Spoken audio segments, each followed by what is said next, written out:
سلام، به نیوز باکس امروز خوش آمدید.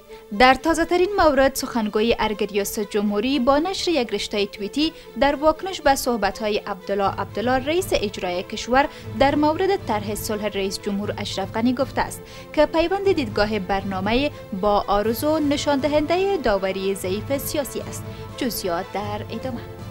صدیقی سخنگوی ارگ ریاست جمهوری در توییت نگاشته است که رئیس جمهور غنی دیدگاه صلح خود را با دیگران به طور واضح بیان می کند و در جهت دستیابی به نتایج با جهتگیری‌های روشن سیاست‌های کلی دولت برای اجرا گام‌های عملی برمی‌دارد.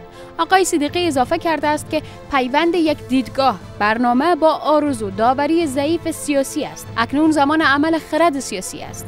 در حال این دیدگاه‌ها و واکنش‌ها مطرح می‌شود که آقای عبدالله در یک گفتگو تلویزیونی گفته است که درباره ایجاد طرح صلح آقای غنی هیچ مشوره‌ای در داخل حکومت و سیاسیون بیرون از حکومت نشده است و افزوده است که طرحی که روی آن بحث می‌شود بیشتر یک توضیحات است تا اینکه یک طرح جامع باشد. یک قسمت آرزوهایی است که لیست شده و در داخل حکومت در مورد آن بحث نشده است. این در حالی است که اخیراً رئیس جمهوری کشور یک طرح تازه و 7 ماده‌ای صلح را با مردم و رسانه‌ها شریک ساخته است که برای مذاکره مستقیم با طالبان پیش شرط‌های آن قطع جنگ و اعلام آتش بس است.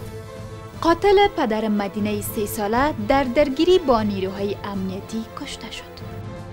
2 روز پس از کشته شدن یک غیر نظامی پیشروی دخترش در ولسوالی ارغنداب ولایت قندهار، اکنون منابع محلی در این ولایت میگویند که عامل اصلی این رویداد در درگیری با نیروهای امنیت ملی در شهر قندهار کشته شده است. نیروهای امنیت ملی شب گذشته در ناحیه‌های مختلف شهر قندهار از جمله ناحیه‌های 4م، 7م، 9م، 12م و 14م عملیات تصفیه‌ای را اندازی کرده بودند که در نتیجه آن عاملین قتل امان الله در ناحیه 9م شهر قندهار شناسایی و در درگیری با نیروهای امنیت ملی کشته شده است. منابع محلی تایید کردند که 5 نفر دیگری که نیز در رویداد ولسوالی ارغنداب دست داشتند در نتیجه این عملیات زنده بازداشت شدند. روز چهارشنبه هفته گذشته یک غیر نظامی در حالی که با دختر خردسالش برای خرید به بازار رفته بود از سوی افراد مسلح با شلیک گلوله کشته شد.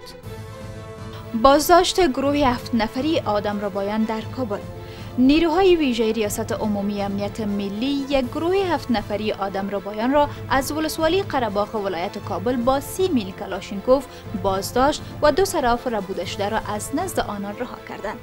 در اعلامیه‌ای که ریاست امنیت ملی نشر کرده است آمده است که این عملیات پس از آن راه اندازی شده که یک صراف از مسیر شاهراه کابل پروان توسط اعضای این شبکه ربوده شده بودند. خروج موتر مسافربری از جاده در تخار 5 کشته و 15 زخمی بر جا گذاشت. در پی خروج یک موتر نو 404 از مسیر سرک در ولسوالی کلفگان ولایت تخار 5 نفر جان باختند و 15 نفر دیگر زخمی شدند. کشته شدگان شامل 2 کودک، 2 زن و 1 مرد هستند. این رویداد ساعت 7 صبح امروز در منطقه باغ ذخیره ولسوالی کلفگان رخ داده است. جواد هجری سخنگوی والی تخار به زاویه نیوز گفت که زخمیان این رویداد برای درمان به شفاخانه‌ها منتقل شدند. کابل شهری که جمعیت حدود 5 میلیون نفر را در خود جا داده است. جمعیتی که از وجود گرد و غبار و آلودگی هوا رنج میبرد و این آلودگی ها سبب به وجود آوردن انواع مختلف امراض در میان شهروندان پایتخت شده است. اما چی عوامل سبب آلودگی هوای پایتخت شده و چگونه با آن باید مبارزه کرد؟ جزئیات در گزارش از همکارمان معصومه بهار. همساله با سرد شدن هوا، آلودگی هوا و گرد و غبار نیز شدت پیدا می کند. مصرف مواد سوختی بی کیفیت در ارادجات، مصرف سنگ زغال برای گرم کردن خانه ها، سوختاندن تایرهای موتر در کارخانجات تولیدی از جمله عوامل افزایش آلودگی هوا در کابل می باشد. شهروندان کابل به این باورند که دلیل بیشتر مصاب شدن مردم به امراض مختلف آلودگی هوا می باشد. آنان از شاروالی کابل و اداره ملی محیط زیست می خواهند تا به صورت جدی آلودگی هوای کابل را نظارت کنند. مرکز گرمی که فیلتر داشته باشه باز خوب از محیط بدن خراب نمیکنه. دیگه در خاک آلود است بسیار سرک‌ها، چون سرک‌ها زیاد خامه است.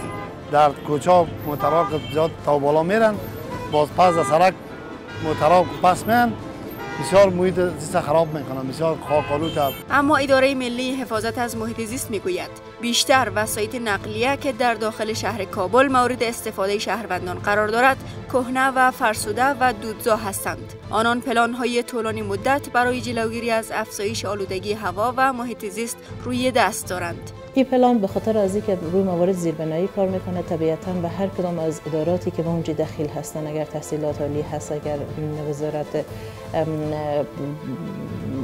مالیه مثلا در قسمت از اینکه پول بده، به خاطر از اینکه ما سالها پیش نمیتونستیم آلودگی هوا شهر کابل به مردم بگیم که چقدر واقعا هوا شهر کابل آلوده هست. اما امسال 8 تا 10 دستگاه خریداری میشه، دستگاه ها نصب میشه. در عصر حاضر 1/3 مرگ و میر انسان ها ناشی از آلودگی هوا می باشد و پس از آن آلودگی آب دومین عامل مرگ و میر و آلودگی محل کار سومین عامل جان باختن انسان ها می باشند. آمارها نشان می دهد که سالانه در جهان حدود 3 میلیون انسان در اثر آلودگی هوا جان خود را از دست می دهند که 90% آنان در کشورهای توسعه یافته می باشد.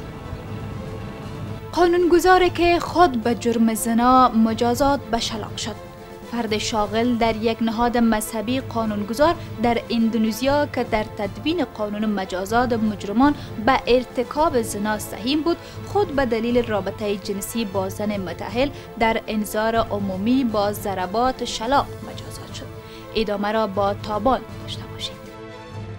شلاق در مله عام از جمله مجازات‌های رایج برای بسیاری از جرایم در شهر آچه واقع در جزیره سوماترای اندونزیا است که قوانین به شدت محافظه‌کارانه اسلامی در آن جریان دارد. مرتکبان بسیاری از تخلفات از جمله زنا، مصرف الکل، داشتن رابطه جنسی پیش از ازدواج و یا حتی یک بوسه کوچک در اماکن عمومی با ضربات شلاق در انظار عمومی مجازات می‌شوند. لاشید مخلص، یک افسر مذهبی و عضو شورای علمای آچه که ماه گذشته هنگام برقراری رابطه جنسی با یک زن متأهل به دام افتاده بود، روز پنجشنبه در انظار عمومی با 28 ضربه شلاق به پشت کمر مجازات شد. به گزارش خبرگزاری آناتارا، زنی که با وی در این جرم مشارکت داشته نیز متحمل 25 ضربه شلاق شده است. قانونگذار اندونزیایی و زن متأهل که تن به رابطه جنسی با وی داده بود، 25 سپتامبر در داخل موتر که کنار یک منطقه ساحلی متوقف شده بود، در حین انجام عمل به دام افتاده بودند. نهادی که آقای مخلص برای آن کار می‌کند، ضمن دادن مشورت به دولت محلی در تدوین و اجرای قوانین مذهبی از جمله تعیین جرایمی که برای آنها مجازات شلاق تعیین می‌شود، نقش اساسی را ایفا می‌کند. با این حال گفته می شود که لاشید مخلص تنها عضو شورای علمای آچه است که از زمان تأسیس و شروع به کار این شورا به دلیل ارتکاب جرم در مله عام مجازات شده است. شورای علمای آچه تابستان سال جاری میلادی نیز با ابراز مخالفت با راه اندازی لیگ ملی فوتبال زنان در اندونزیا نام خود را بر سر زبان‌های انداخته بود. نبود امکانات لازم از جمله استودیوم ویژه برای بازیکنان زن از جمله توجیهات مطرح شده برای این مخالفت بود. شهر آچه تنها منطقه در پرجمعیت ترین کشور دارای اکثریت مسلمان در دنیا است که به واسطه توافق سال 2015 با دولت مرکزی توسط قوانین اسلامی اداره می شود. این توافق جدا از تحصیل اجرایی شریعت و قوانین اسلامی، زمینه را برای پایان دادن به یک جنبش جدایی طلبانه 10 ساله در این منطقه فراهم کرده است. بیننده های عزیز، این بود نیوز باکس امروز. تا بعد، خدا نگهدار.